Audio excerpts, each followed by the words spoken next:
All right, howdy, I'm here with Lucy. This is her week 1 report card. She's been really good. I don't ask a lot during week 1. I really want them to settle in. And she's been eating, and she's actually sharing a stall with my little yearling dun filly. And she seems really happy to have the company, and they get along well. So she is happy, and we started doing some more serious lessons the last couple of days, even end of last week, just in that I had particular goals. And so what I'd like to share with you today are going to be called the grades of horsemanship. And these are all grade 1 ground skill lessons. So the grades of horsemanship is a curriculum.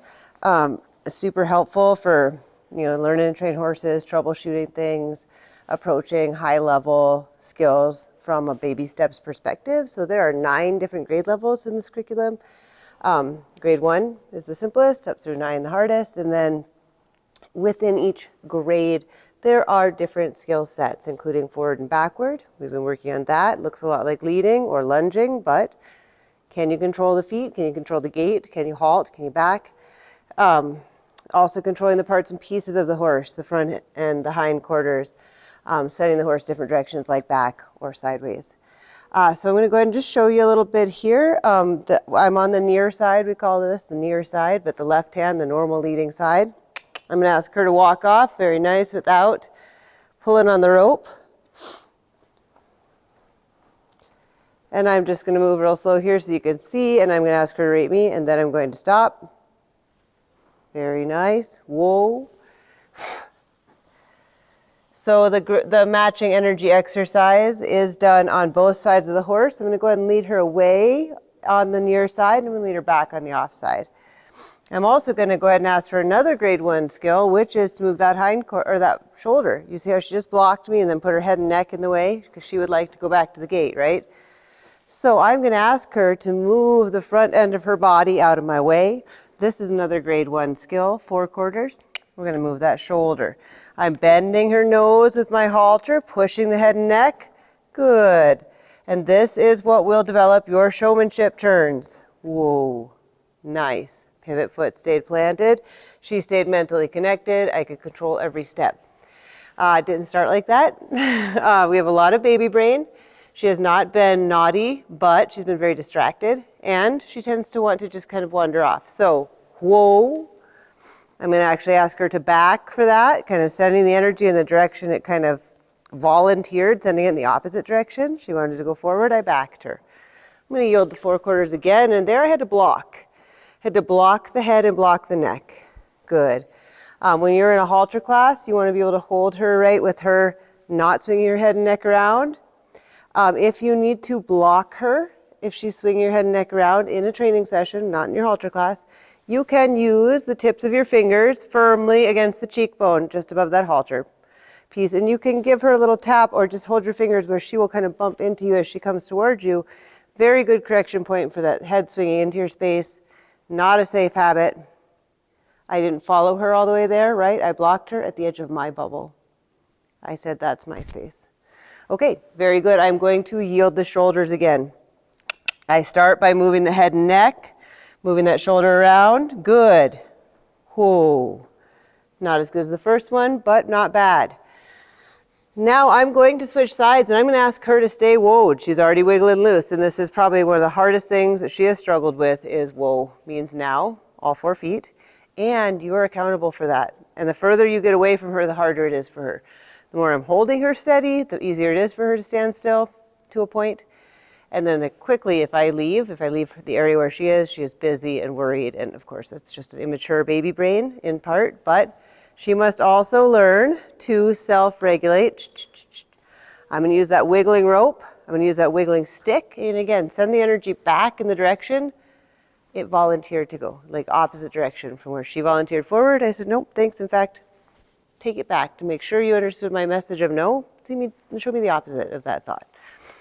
Now, I'm going to switch sides. I'm going to ask her to whoa again. Whoa, Lucy, whoa. Much better. A lot of times, as soon as my feet move, her feet move. So now I'm going to push the shoulders back toward the camera. Again, I'm going to get myself organized. I switched my whip over to my other hand, so I've got my right hand now free to manipulate her head and neck. See there, I redirected. I'm going to start to walk as if she's going to yield. If the shoulder sort of gets stuck there and the neck overbends or sort of kinks the whole horse into a little bent shape, you want the horse to turn smoothly. So if just the head and neck go, I would say that the shoulder is stuck, and I'm sort of causing this right now, of course, but in that shape, the shoulder is sort of stuck. So I'm going to ask here, and then you can't see me, but I have the handle of the stick, and I am touching the shoulder just before that leg can move. So I tell her that foot, very good, very good, and that's already way better than yesterday. Yeah, we started out pretty rough on this side, just inexperienced. So just a horse training truism, you need to make yourself do every exercise on both sides of your horse. Horses quite literally have two visual processing centers, two streams of information coming into their brain. It's not fair to do everything on this side and expect this side to become educated. You really have to do both, all sensitizing and desensitizing exercises on both sides. As well as to build an athlete, you got to work both sides of the body. But you got to work both sides of a horse's brain, which is a special feature of at least horses, not true of humans. Very nice matching energy here. You see her tempo is really matching mine. I think I'm going to wait till we have somewhere to go, and then I'm going to see if I can add a little speed and bring the energy up. Good. Lots better. And whoa. We did work on adding a little trot energy, but I actually haven't done that one on this side. I'll go ahead and go to the other side where she is just more experienced. Ask her for that. Whoa. Just because my camera either has a microphone or the ability to track, and not both, and I picked my microphone today, so if we make too big a circle trying to find that trot, I think I'm going to go off screen. So whoa, Lucy, whoa, that's much better, staying nice and planted, waiting for me to ask her to move those feet and get myself organized. This time you'll be able to see how I can use my stick if the rest of the horse gets stuck. If the head and neck move, but the rest of the horse gets stuck, we can touch the horse's point of shoulder. We can touch back by the elbow. We can touch back where our leg might go. It's a great place to use a little touch to start to prepare them. And you can see she sort of walked out of it. I'm just going to keep asking until I get a nice step and stop there. When we teach turnarounds on the ground and on their back, we start with one step. And we get 2 good steps. Then when we can do a quarter turn clean every time, we do half turns. When our half turns are good, let yourself do a whole turn. Don't school ugly turns. Get it right and take it slow. Okay, so we're going to walk one more matching energy just to see how that goes today. We're going to pretend we're in a little showmanship class. We are walking. You see how I'm using my stick as a training aid. This will really improve your showmanship precision. I'm going to ask her to trot. I can wiggle my stick back there, bring her with me. Very good. And we walk. Very good girl. And whoa. Very good girl. Love the connection, the fact that her jaw is relaxed, licking and chewing, all good things. So again, this is a grade 1 exercise. We put a few of them together there. The shoulder yield, just as an idea of how that looks different as you go up further in the levels. The second level would be without touching the horse, right? That she just moves off a thought. It's called moving from the nose, but just that my hand would go here and the rest of the horse would follow in a turn. So she was approaching a grade 1 feel there. So she's still in she's approaching a grade 2 feel. She's still in grade 1, that's what we expect of her. But I just wanted to kind of explain how that kind of stuff progresses within each skill set. The matching energy, actually, we lead the horse on both sides. We work until we can build up a bubble of space, which is going to leave before I can demonstrate. But so that we could build a bubble of space and lead our horse from a larger distance and keep that mental connection. So that I could ask her, walk, and we're stuck, right? There. I could ask her to yield out there and walk several feet from me and match my energy. And you can see we're not anywhere near the end of grade 1, which is to be able to do matching energy in a leading position from where you can touch the horse to the end of your lead rope. And when you guys can mirror each other on, in a walk and a halt and back up, then you progress to grade 2 and forward and backward. Another forward and backward skill is so the circles. It's actually circles. This is its own little division, but of course you're teaching the horse to go forward off your voice command, teaching them to carry themselves and giving them a chance to wear their equipment. So we're going to go on to walk, trot circles. These don't have to be big circles. I am going to switch out ropes once I get her saddled so that she has a little more than this lead rope. But for your leading exercises, moving the shoulders and the matching energy, the rope you brought is totally sufficient. And if you practice this stuff at home, it's a great warm-up. It's a great warm-up in places. If you don't have a place to run around in circles, the ground's slippery, it's crowded, whatever, do your matching energy on both sides to get your horse's mind connected. It's a great warm-up before you get on a young horse. Really prepares them for riding. So now we're going to go ahead and saddle. If she's extremely wiggly, I will tie her. I haven't actually done this loose yet. We've saddled tied to the fence so far and with our bucket, but today we're going to just go ahead and do this. Good girl. And she has not been spooky. Again, simply distracted, offering to wander off. So, little correction there. I am going to just go ahead and tie her, and then I can throw the saddle on. Ooh. For today, and actually so far this week, I've been using a really light little kids synthetic saddle. It's not a great saddle, but it is just right for a little horse like her to carry without any discomfort. And it's got all the pieces that flap and bonk, and it has a back cinch. So I'll be putting a heavier stock saddle on her as soon as I'm ready to actually put weight in the stirrups and anything like that. Today, I'm going to use this. Yeah, you want to check it out? Good. Good. And hope. Good. Whoa. She still needs a lot of reminders to stand while you're saddling. Whoa. There again, I wanted to capture that energy. She offered to squirt forward. I blocked it. Not only did I want to yield her back off my hand, I gently tapped that foot that had stepped forward into my space. I want to get that whole horse sent back in the opposite energy, opposite direction of the energy that they volunteered, just to make sure they got the message. Ooh, it's more effective than simply blocking the energy, or just, getting a whoa on them and they're still building against your hand. All right, I'm going to allow her to move. I know she probably will. There, I'm going to go ahead and encourage her and whoa again, ready to stop her with my hand on the halter to the best of my ability as soon as I use that whoa word. A lot of times I'll say good or easy or something if I don't really care if they move a little.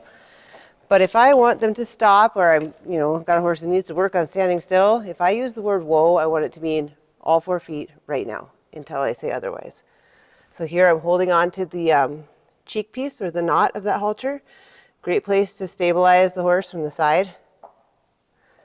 Good. And the second she's still, I'm going to release, and I'm going to go ahead and go around on the other side.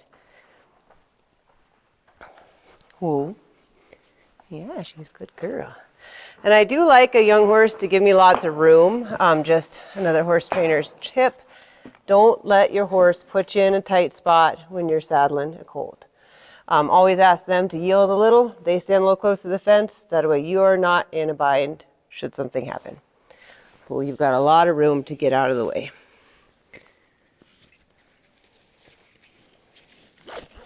Good girl. Yeah, that's already better than yesterday. Yesterday there was a lot of busyness. Good. I'm not going to tighten it super tight, but we don't want it to roll, so it needs to be snug. Good. Ooh. And you can see there, that her feet broke loose when I gave that little tug. I gave a little kind of a tug just to pull that lattice go back through. But that tells me the horse is not as grounded, right, as a horse who can stand flat-footed and just wait till you're done tacking up. She's a little busy. Her energy is bubbling up a little bit. Ooh. And again, totally normal baby horse stuff. Just talking you through all this because it's all, you sometimes wonder as a trainer, do I ignore this or do I choose to engage and fix this? You don't want to pick on your horse. So you have to choose what you want to make a big deal about or what you want to be insistent about. And this is one of those things that we work on wooing and, staying grounded and waiting until she's invited to move. So that's a battle worth picking. Always stay safe, but to the best of your ability. Don't just work around her, help her whoa. And when she's soft and connected again, then go back to whatever you were doing and it will pay off. Otherwise, you'll be chasing her around with your saddle and she's a big grown horse and she take the time now to teach her to stand. It's definitely one worth focusing on. So she did great. I'm going to ask her to back just a little bit. Good. Give me room again. I don't want to get in a tight spot. And if a horse is too tense to back, it's a big red flag. So the fact that she could back tells me I'm pretty safe stepping in here. And by a tight spot, I meant I didn't want to step past her neck to try to untie her back here, leaning in between her and the fence. So the whole time I did all of that, I had one hand on her, stabilizing that busy nose. Again, just helping her get grounded and stay still until you invite her to move. Good. We're going to go for a little walk, a little matching energy. Oh, she missed that one. I'm going to create kind of a wall of energy with my extra rope here. Do you see how I was able to block her, even send her back without hardly touching her nose? I did take a little hold of the halter rope to give her that cue too, but mostly I was just ready with my rope, and you can sure do this with your stick, but to help get your back up nice and light. You shouldn't be pulling her back with the halter rope. You can use it as a signal. But I'm going to move clear out of the way and show you. And I'm making that noise, but I've been actually saying back, back. My horses, I use this sound. You can use any sound you like. And that one where I was out of position, or a little further from her, was not as clean. But really, the tension on the rope was minimal, which is what you want in your backup. Pushing hard on that halter might force the feet to move backward, but you will put the horse in a bracing position on the front end, and it's going to be an ugly, stuck back up. You want the horse to lift from their core, tuck their pelvis, and back, and that comes with a certain amount of energy. So use your tool to help block and get your backup energy. All right, I'm going to switch ropes, and now we're going to put her on the circle and see how she does when she gets to add a little bit of energy and see if she is still froggy today.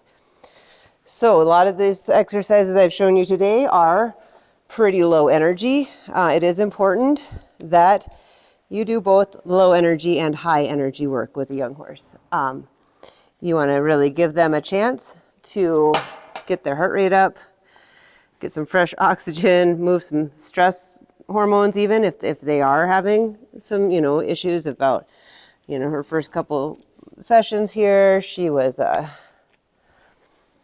more worried. And so it's very natural for a migratory or, an animal that can migrate. They can cover a lot of land, cover a lot of distance. It's very natural for them to move their feet, to think about things. So letting her go forward is important. I'm not going to go much faster than that little showmanship trot in matching energy, but I do definitely want to see her go forward on the circle, back. Again, see, I'm just using my tool, bumping the chest with rhythm. I'm using the handle of the stick. It's just got a little more weight and feel to it. Nice for this contact. Oh. I'm going to tighten my cinch before I send her out. But again, before I ever want to get on a colt, especially those first, 5 rides, sure like to see him walk, trot, canter before I get on there. And in fact, I'd really like to see them both do it both directions. There are horses who don't need that kind of a warm-up, but for a lot of young critters, it's what they need to show you how they're feeling for that day. And I'm going to try to work here where you guys can see us. We'll go a little farther. See if that'll help. Good. Good girl. Good. I start wiggling my whip around a little bit, just back and forth, almost like a fly rod. Good. Get that little change in direction and bring it back down. This is that balance of high energy and low energy. So as a trainer, you want to have lots of ways to do quiet, low energy things, and you want to be able to transition that horse into high energy for whatever kind of performance or ranch stuff you want to be able to do. And the key to having that all happen smoothly and athletically is that the horse is mentally relaxed. We're going to water the arena.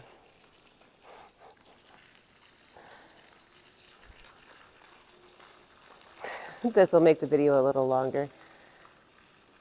and I don't have any commercials to run or music to play.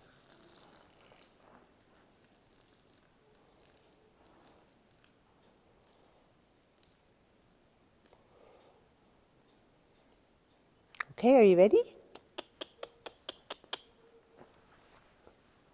Come on. Good girl, and walk. Good. Okay, I'm going to go ahead and ask her to come back up into that trot. And there I'd asked several times. I had clicked quite loudly, and I'd even flicked the air behind her. So learn to use your popper. Take advantage of being able to use that pop of sound behind them so that you don't have them get dull to your forward aids or your forward cues either, like should mean move your feet. Good. I have to say she looks a lot more relaxed than she did the last 2 days, so that's great. I was really hoping that she would get much more comfortable with this quickly and we'd go on. So then bring her back down to a walk. I slowed my energy. Good. I don't want to slam on the brakes. I like to spend just a little time and walk. I didn't really mean to bring her back up. I was trying to push her out toward that tractor. Good. She keeps getting stuck, kind of magnetized toward the gate. So grade 1, circle skills are walk and trot circles. And that means I need to be able to keep this horse in a walk. I'm not asking her to trot anymore. I just want her to walk around me. And you see there I did have to block her a few times and bring her back down and say that is not where my energy is. If you notice how slowly my feet are moving, I didn't pull her to slow down. I got in front of her and made that little wall of energy with my stick again, and my body language said, don't try to get in front of me. Now I'm going to bring her back up. Get a little more energy in my legs. Give her that vocal signal. I'm going to go ahead and get her a little bit organized, and we're going to see if we can't find a little canter out there. Good. There's that little humpy bum. We'll just go forward and see what we got. Good. Good. Good girl. We don't need a lot of canter. That was actually really nice, right? Nice and level, rhythmical. That was not froggy. The other day was some of the silliest. Ooh, and that's quite rude. So I spank it. Don't point it at me. Good. So what am I going to do about this situation? I'm going to prepare, and right now I'm going to tell her we're not going that way. We're going to go off camera if we're not careful.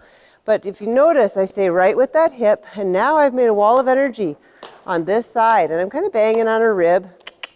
The door is wide open to my left for her to yield that shoulder and go on back to the task at hand. There it goes. Ready to block? Good. Ready to send energy from behind. Good. Ready to block softly with my hand, and then be ready to send the energy from behind her with that stick. Good. Good. So to solve that problem of trying to yield toward the gate, again, I bumped her with my hand just enough to bend her and swing the energy my way, but I gave it back to her. And when she ran into my hand and lost her forward and got a little sticky, I was ready with my stick behind her to bring her up into the circle again. And that got better. Whoa. Whoa. Shh. Thank you. Stopping on the circle. We want a horse that's easy to catch. We want a horse that gives us 2 eyes when we ask for it in the round pen or on the circle. I also want a horse that stands up and stops in their stop and doesn't drop their shoulder. So make sure as you teach lunging and round penning and things that you don't let your horses dive into their stops so that they can give you 2 eyes. And so what that looks like is the horse dropping the inside shoulder and coming to meet you on the stop. Falling in on the circle and coming toward you with 2 eyes. And I want them to stop, square. She's pretty darn nice and square. I want them to wait for me to approach. And again, not always. There are times when I want to do a little join up, or I want a horse to be easier to catch, and I want them to draw toward me.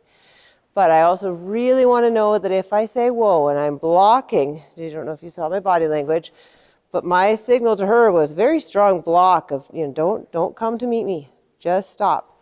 So however you teach it, make sure that you can stop your horse on the circle.